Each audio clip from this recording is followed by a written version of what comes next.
Okay, guys, I don't know if any of you guys are familiar with D&W Outdoors. I mean, I'm sure that they're nationwide, I'm assuming. But anyway, that's one of the prevalent outdoor or sports stores here in the area where I live. And it's really one of very few that you can go in and buy all kinds of fascinating things like hunting equipment, camouflage stuff, targets, archery, firearms naturally, all kinds of stuff like that. Now we are getting, in the Jonesboro area, we are getting I believe it is called Academy Sports. And from my understanding, they have got a huge firearm section, which we need that in this area. But at any rate, D&W Outdoors here was always okay. It was adequate. They have all kinds of stuff, but it never was really big. And every time you walked in, it was always dark. It was like walking into a dungeon. Well, they have renovated that area. And the area that they bought, which ran adjacent to it, they've moved over into it now. And it's like a freaking mini Cabela's. It's fucking awesome. And they have got, of course, now it's all light. You can see everything. They've expanded a lot of areas. A lot of different things. They've expanded their product lines they carry. They carry Ballistol, a lot of other hard to get supplies. And big time is the ammunition, okay? This is PDX1, this is 45, and this is 40. Guys, $24.99 a box. Now, number one, I couldn't even find it here for the longest, but $24.99 a box for either one. $24.99 a box for 45 as well. From my understanding, that's not too bad of a price for PDX1. So I was able to pick up a couple of boxes of each. I just kind of got them out here for show. I was really love to get it. Pete sent me a box of 45s that I tried. Really liked the round, and now finally got a place to get them here locally, so I don't have to order them.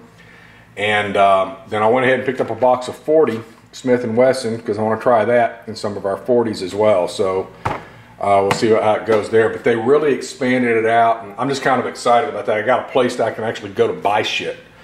And their guns, they got tons of guns. It's almost, it's huge selection. So it's really, really sweet. And we're getting Academy Sports in. So things are looking up for this area for people that live around here, if there is anybody out there at it. But anyway, let me get on to something else. I had a guy ask me the other day, he said, man, he was at work, and he said, you're into guns and everything. He said, let me ask you a question. What is the difference between play and creep? So what he was referring to was trigger play and trigger creep. And so what that basically is, play is how much distance your trigger will move before it actually starts to engage the mechanism, and creep is once it engages the mechanism, how far does it move before it breaks over and the hammer falls or the striker falls, whichever case you might be. One of the best ways I know to demonstrate that is with this little LCP, because it's got a lot of both, all right? And it is not adjustable, but it is loaded. I don't think it's chambered, but I'm going to demonstrate it here. So I'm going to move the camera. We're going to kind of come over here. And I'm right-handed. So we're going to see what we can do here. Now, hopefully I will be in frame. Trigger play, for lack of a better expression, is right here. There's nothing on it. You have a spring tension on the trigger itself, but it has not engaged the mechanism. Now, trigger creep starts right here. This is the creep action all the way back until it gets to about right here, and then it breaks. Okay? And then it'll come back. So, what you have here is you got the play here. There you go, E-Bommy. What do you think? Like that, Eric? Anyway, here's your play, here's your creep. Play, creep, and break. Okay? So, your creep is how much you have to take up before it actually breaks over and pulls. All right, that's it basically in a nutshell. All right, then you have trigger travel, you have total travel, which is, I won't recock it, but all the way back, and then how much it travels after it breaks. Now, the best way to demonstrate that is probably with a 1911, but on an adjustable trigger, which a lot of 1911s have, you'll see the screw. I wish I should have brought one out here. Ah, fuck it, let me go get it. Hold on, I'll be right back. Okay, I'm back.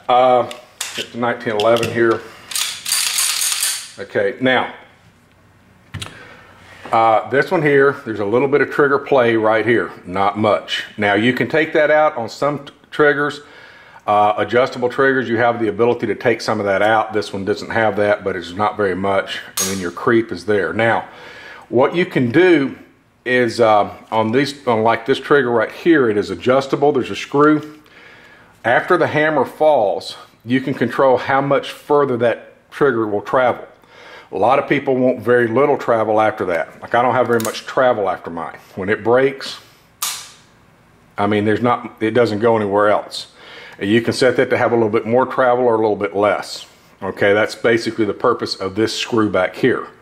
Doesn't take the play out, but it takes the over travel after it breaks. And a lot of people like that to be small, which I do too. But that's basically it. So trigger creep is after it engages the mechanism. One more time.